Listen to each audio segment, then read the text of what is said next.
Es el jefe de gabinete de nuestra nación. Santiago, un gusto saludarte. Buen día, ¿cómo estás? ¿Qué tal? Buen día, Pablo. ¿Cómo está todo? Arrancando la semanita, con fuerza, ¿no? Bueno, siempre con fuerza porque la Argentina no se detiene y la pandemia hay que seguir combatiéndola todos los días, a pesar de que a veces naturalizamos algunas cosas y me parece que esa naturalización a veces hace que nos relajemos, pero la verdad que no, a pleno, trabajando en la campaña de vacunación que es la más grande de nuestra historia y que la tenemos que hacer con mucho compromiso, ¿no? El gobierno puede generar los lineamientos, pero la verdad que tiene que haber un gran acompañamiento de parte de toda la comunidad y así lo estamos recibiendo, no, yo no podría decirte otra cosa. Lo mismo que con las medidas que hemos tomado durante el mes de enero también es cierto que hemos tenido hay un resultado esperado, por lo menos de que ese rebrote que vimos de casos para fines de diciembre y principios de enero, con ciertas medidas de restricción de circulación en la nocturnidad, por lo menos eso fue un rebrote y no fue la segunda ola, de alguna manera, ¿no? Como para poder definirlo.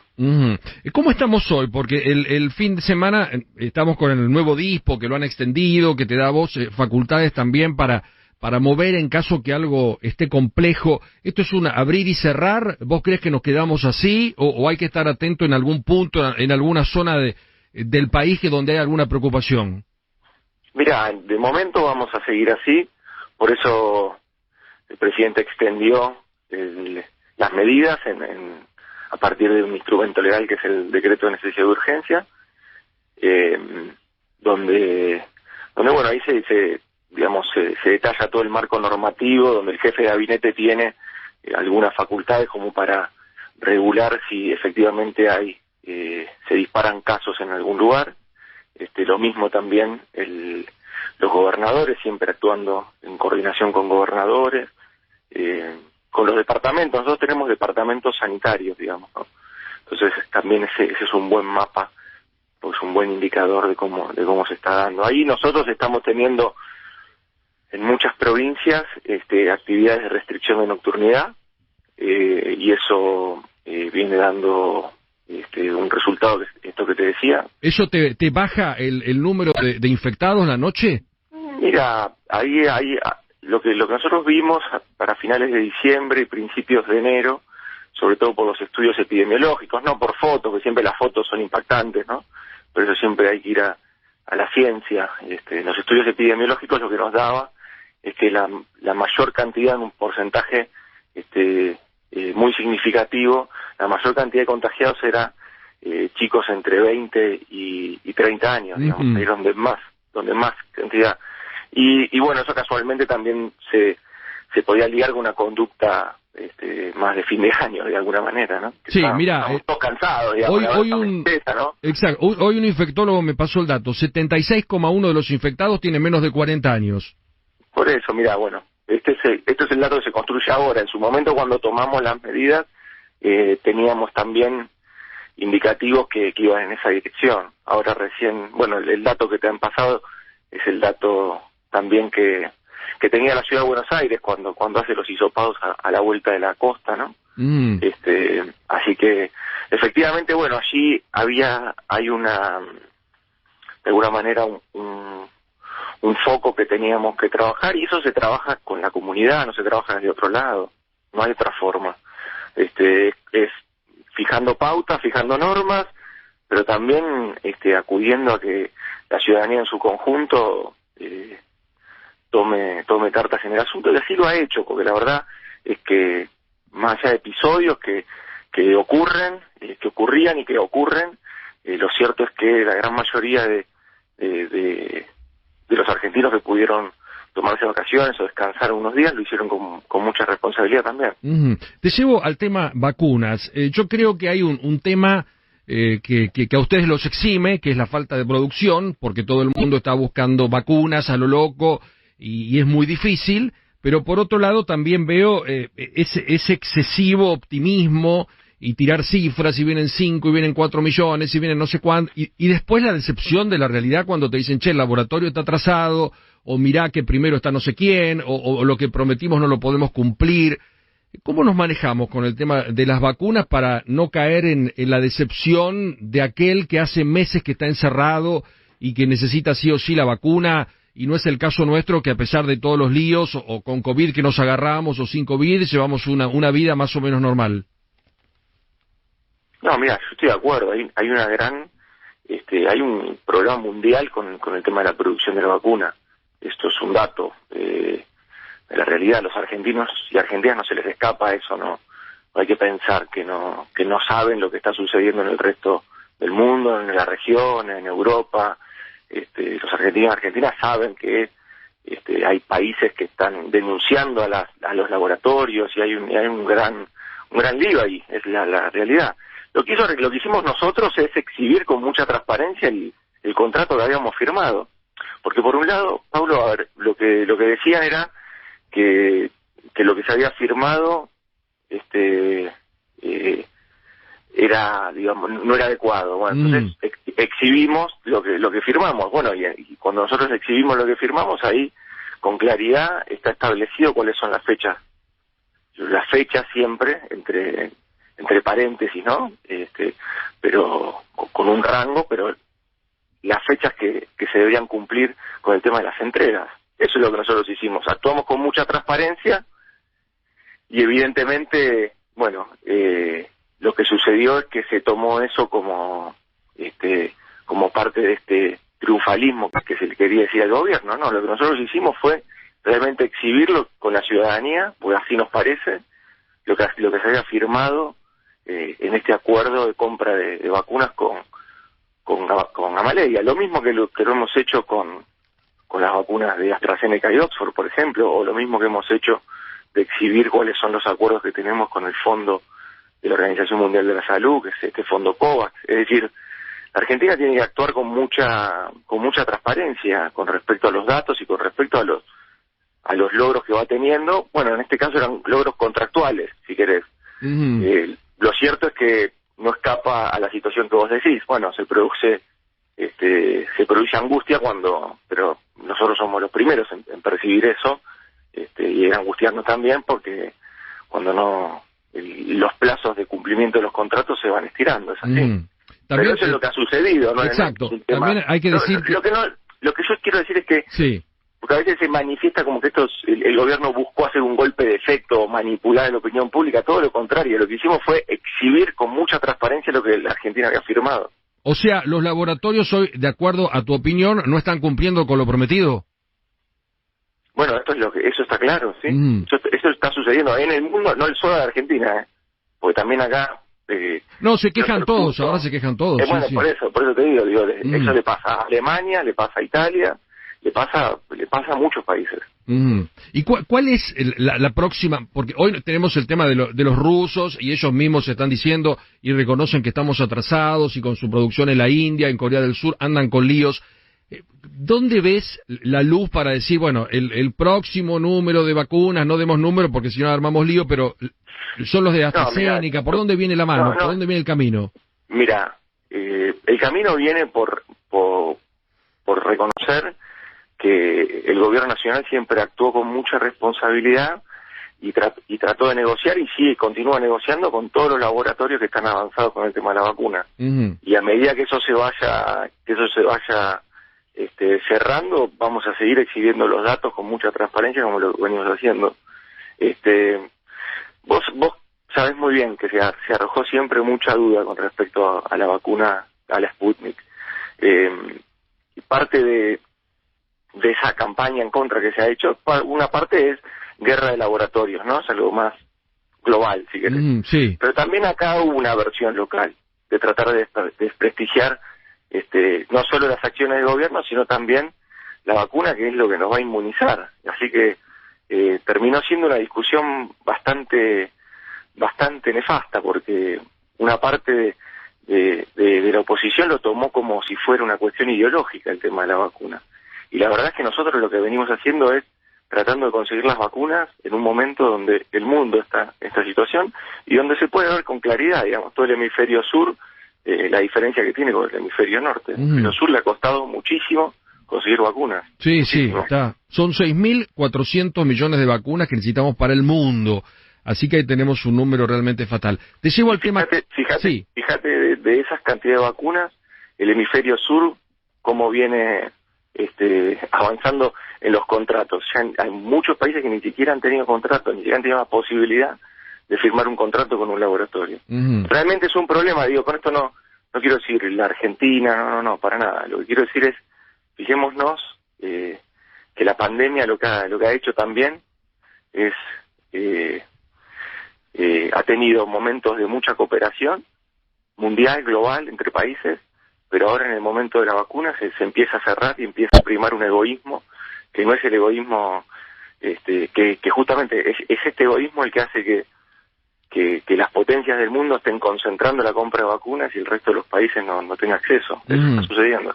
Santiago, te llevo al tema clases. La oposición habla de un servicio esencial. ¿Qué opinan ustedes de esto? Sí, no sé qué determinaría eso. A ver, nosotros lo que tenemos que ser conscientes es en el trabajo que se viene haciendo, porque si no, quedan comunicados y en gacetillas de prensa.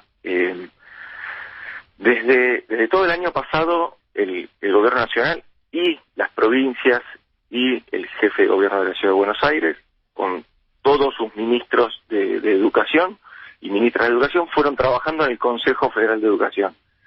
Lo primero que se determinó fueron los contenidos para que haya clases de modo remoto o no presencial durante el año pasado. Clases hubo el año pasado, porque si no, todo el esfuerzo que se hizo el año pasado de docentes, digamos, de toda la comunidad educativa, de los pibes sentados adelante de una pantalla, o los que no tenían posibilidad, pero iban a buscar el cuadernillo a la escuela, o que se distribuía el cuadernillo, digamos, hubo un montón de variantes de abordaje para que el año pasado continúe habiendo clases. Esto es lo primero. ¿Es reemplazable la clase presencial por la clase remota? No, claro que no. Nosotros buscamos y anhelamos la clase presencial. Por eso se empezó a trabajar en el Consejo Federal de Educación durante también el año pasado, ya en la época de noviembre, y ahí se fijaron cuáles fueron las fechas de inicio de clases en todo el país. Y eso es información pública. Naturalmente que lo que se busca es que el inicio de clases sea con la mayor presencialidad posible. Y la posibilidad de esa presencialidad siempre la va a dar el riesgo epidemiológico. Esto es lo que nosotros alertamos. Y a partir de ahí también el presidente toma la decisión durante los primeros días de diciembre de incorporar a los docentes como parte del personal prioritario a la hora de recibir la vacuna. También como una apoyatura más para que se genere la inmunización necesaria y que todos estén tranquilos en las aulas. Pero esto se hace sin gacetillas, sin comunicados, sin buscar un golpe de efecto y sin manipular a la opinión pública, porque ahora que el expresidente hable de este tipo de cosas cuando lo que hizo fue de financiar la educación, cuando prometió construcción de jardines de infante y después no construyó ninguno, y la verdad parece una toma de pelo.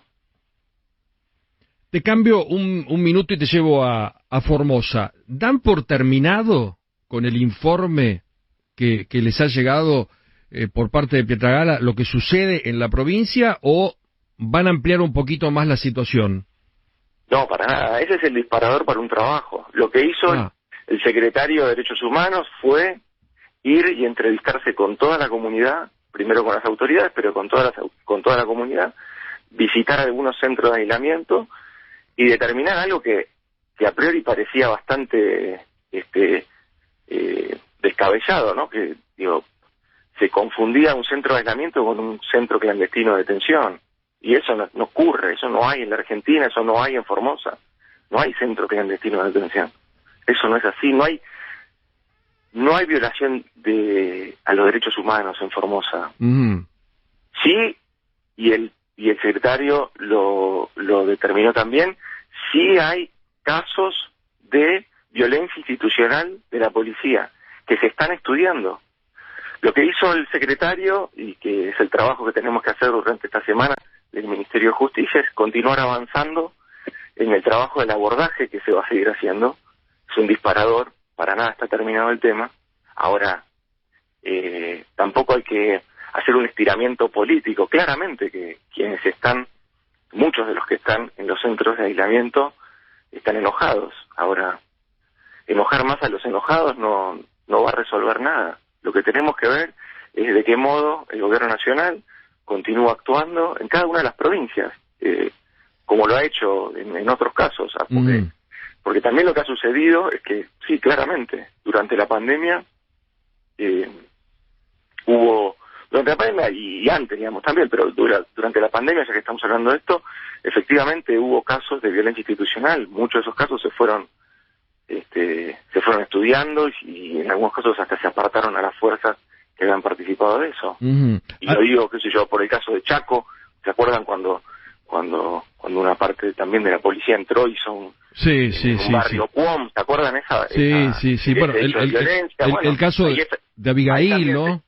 Bueno, ahí se hizo lo mismo. En el caso de los Cuom se hizo lo mismo. Fue el secretario de Derechos Humanos, se trabajó de la Secretaría de Derechos Humanos, y con la gobernación, y bueno, y se determinaron las sanciones que cabían en ese caso. Y con el caso de Abigail sí estamos todos muy lamentados, ¿no? Amnistía Internacional, Santiago, advierte que si el Estado no actúa frente a la situación de Formosa va a acudir a una instancia internacional. Así que esto que vos contás tal vez sirve para atenuar esto, ¿no? Mirá, nosotros venimos trabajando, no necesitamos que nos digan como a los argentinos, mucho menos a nuestro espacio político, que tiene siempre una especial sensibilidad en el respeto de los derechos humanos. Nosotros somos hijos de las madres y las abuelas, así que a nosotros no nos tienen que venir a decir lo que tenemos que hacer con los derechos humanos. La última, para despedirte. Febrero, además de la pandemia, además de la vacuna, es el mes de... ¿Por dónde va a ir el gobierno? De la recuperación económica, Pablo. Nosotros estamos muy confiados en que hay muchos sectores que se están reacomodando, que a partir de mucho esfuerzo de las pymes, de los comerciantes, de las industrias, empezaron a aplicar protocolos para funcionar en esta nueva normalidad, como le llaman, o en este momento de pandemia, y lo están haciendo y están funcionando muy bien. Pensá que la capacidad instalada, por ejemplo, la capacidad instalada industrial ya es superior a 2 años, o sea que estamos, digamos, el estrago que hizo Macri desde el punto de vista de la economía fue peor incluso que el que hizo la pandemia casi. Así que imagínate que estamos recuperándonos ya desde esta doble crisis, la crisis que deja el macrismo y la crisis de la pandemia. Eso es importante, desde el punto de vista industrial, porque esto también es muy heterogéneo, ¿no? Hay comercios que están muy golpeados, hay comercios... cierre de comercios, pymes, todo eso, ¿no? Hay comercios que no han podido superar, a pesar también del gran apoyo que ha hecho el gobierno con la asistencia de trabajo y la producción, es decir, con diferentes instrumentos. De todos modos, nada suplanta una economía saludable, esa es la realidad. El Estado puede estar allí brindando una mano, pero nada va a suplantar una economía saludable que traccione a partir de la demanda agregada, del consumo interno, ese consumo interno que haga girar esa rueda productiva en Argentina, esa producción que genera empleo, bueno, etcétera, digamos, ¿no? Ese es el modelo que nosotros buscamos, abandonar el modelo de especulación financiera y de un modelo de producción y de empleo. Y esta es la última. Paso por dónde andamos, porque también hay una versión de fin de semana que ustedes se montarían al tema de la vacunación para mover la elección y llevarla a noviembre y tal vez la paso en septiembre. ¿Hay posibilidad que las pasos se eliminen o ya es tarde? No, mira, a ver, esas cuestiones tienen que ver con un consenso político, con la búsqueda de un consenso político.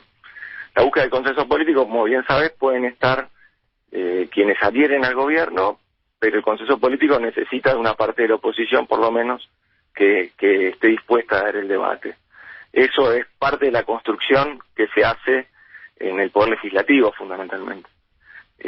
Por eso es que hay un proyecto en la Cámara que busca ser tratado, bueno, y ahí la oposición deberá plantear a ver si lo que está viendo o lo que más lo mueve es la especulación electoral o una campaña de vacunación. Pero bueno, nosotros con mucha responsabilidad, de todos modos, el Poder Ejecutivo, por su lado, está trabajando en el cronograma vigente. Nosotros no tenemos tiempo. Nosotros estamos trabajando en el cronograma vigente, que es el cronograma actual, y desde allí nosotros vamos a seguir trabajando hasta que sí, efectivamente, hay algún cambio a partir de una instrucción distinta del Poder Legislativo, bueno, efectivamente ahí entonces modificaremos el cronograma, pero hasta ahora nosotros venimos trabajando con el cronograma habitual, que es el que está aprobado. Ministro, muchas gracias. Gracias a vos. Un abrazo.